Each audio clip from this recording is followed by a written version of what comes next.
Hello everybody, and once again welcome back to Financify YouTube channel. Today in this video I'm going to show you how you can create your Binance account on your mobile phone, so make sure you follow my step till the end.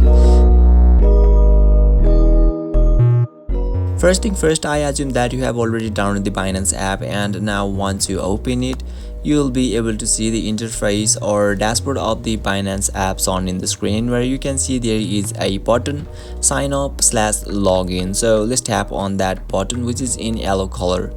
So once you do that, you'll be redirected to the login section of this Binance app, where you can see there is a create a Binance account option at the last. So let's tap on that option, and finally you can create your account from here successfully. So you can see it is asking us for our email address or our phone number, and yeah, you can also create your account through your Google ID or your Apple ID as well.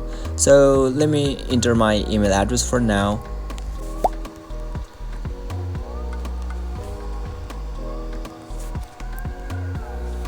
So once you do that, simply tap on the next, and now you'll be redirected to the another section, where you can see it is asking us to verify ourselves. So just give me a second.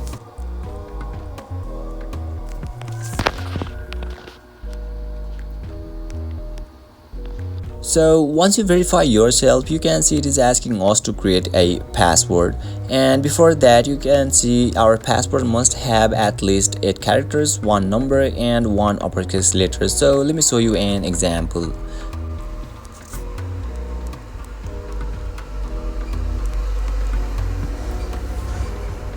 So once you complete creating your password, simply tap on the next again, and now you'll be redirected to the another page, where you can see it is asking to set up our account.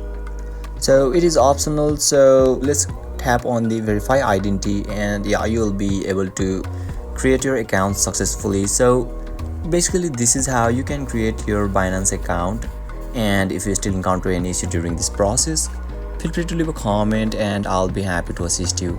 If you found this pretty helpful, please give it a thumbs up, and if you are new to this channel, make sure to hit the subscribe button and set the bell icon to on, so that you can stay updated with our latest content. Thank you for watching, and I'll see you next time.